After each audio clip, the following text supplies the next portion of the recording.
All right, let's dive into a topic that's absolutely fundamental to electrical engineering, the AC power triangle. If you really want to get a handle on how power works in the systems all around us, this is where you start. So let's demystify it. You know, in the simple world of DC circuits, power is a breeze. It's just volts times amps and you get your watts. Easy. But if you try that same simple formula in an AC circuit, you don't get the whole story. You get something called apparent power, which isn't the same as the real power that's actually doing the work. So what's going on here? That's the puzzle we're going to solve today. Electro knowledge.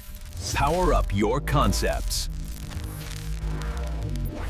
The whole secret lies in how voltage and current relate to each other. See, in AC circuits, these two don't always move in perfect lockstep. They can get out of sync, or what we call out of phase. And that little timing difference, that phase shift, is what makes everything so interesting. Let's look at what causes it. Okay, let's start with the simplest component, a resistor. Think of something like the heating element in a toaster. In a purely resistive circuit, voltage and current are perfect teammates. They rise together, fall together, and hit their peaks at the exact same moment. If we were to draw them as vectors, or phasors, they'd be pointing in the exact same direction, perfectly aligned. And you can see that right here.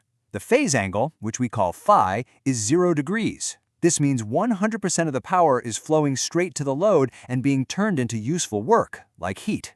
It really doesn't get any simpler than this. But now, let's throw an inductor into the mix. Think of a coil of wire, like in a motor or a transformer. Inductors work by storing energy in a magnetic field. The thing is, this process of building up and collapsing the field actually fights against any change in the current. It creates a sort of time delay, and the result? The current waveform ends up falling behind the voltage waveform. In a perfect, ideal inductor, this lag is exactly 90 degrees. So picture the voltage phasor pointing straight forward. The current phasor would be pointing straight down, a full 90 degrees behind it.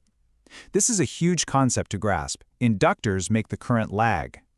Now there's a classic little trick to help remember this. It's a mnemonic, ELI. For an inductive circuit, that's L, the voltage, which is E, comes before the current, I, ELI.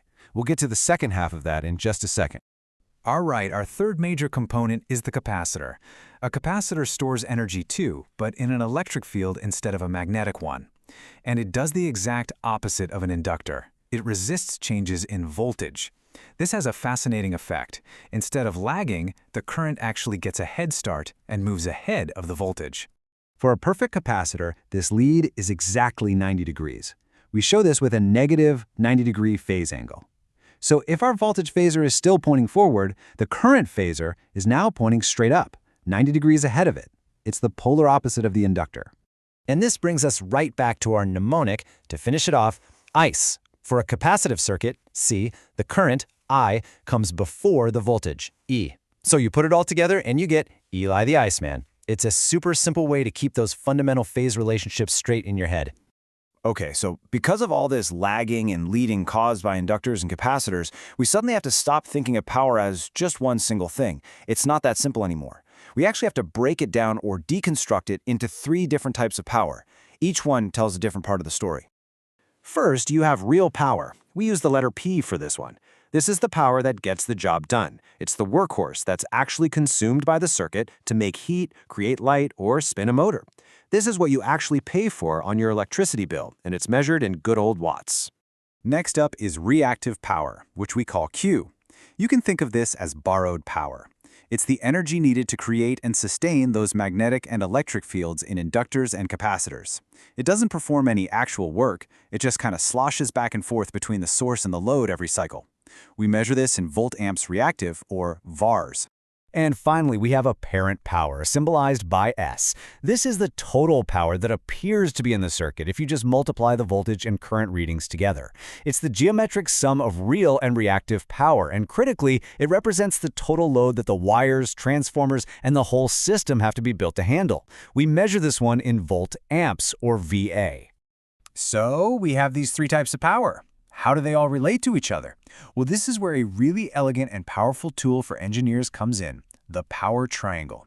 This is the visual that finally puts all the pieces together and answers our original question. Now, don't let the math scare you. At its core, the power triangle is just basic trigonometry from high school. The relationship follows the Pythagorean theorem. S squared equals P squared plus Q squared. This also means we can use the cosine and sine of that phase angle, phi, to figure out the real and reactive power if we know the apparent power. It maps out perfectly. Real power, P, is the flat adjacent side of the triangle. Reactive power, Q, is the vertical opposite side. And apparent power, S, the total power, is the hypotenuse that connects them both. It's a simple, powerful visual.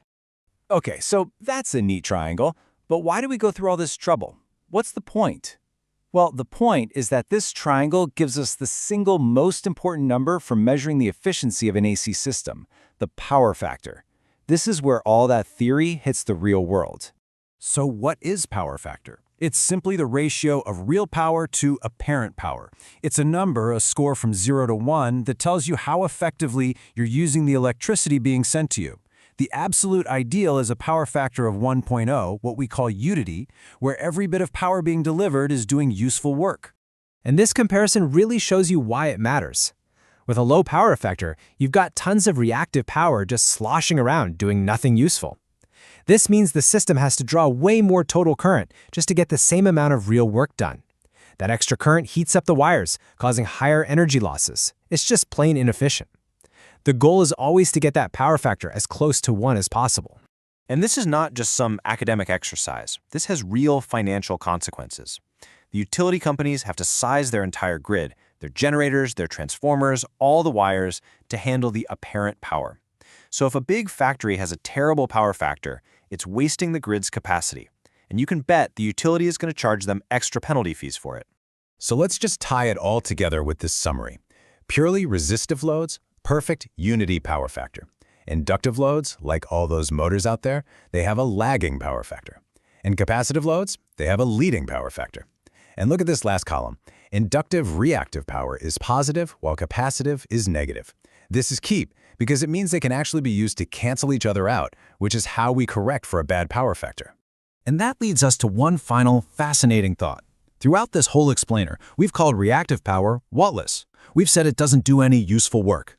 But if that's really true, why was a shortage of reactive power one of the key factors that led to the massive 2003 Northeast blackout, a blackout that plunged 55 million people into darkness? It turns out that this useless power is actually vital for maintaining voltage levels and keeping the entire grid stable. So maybe it's not so useless after all. Something to think about. Thanks for watching. Like, share, and subscribe to Electro Knowledge for more electrical concepts.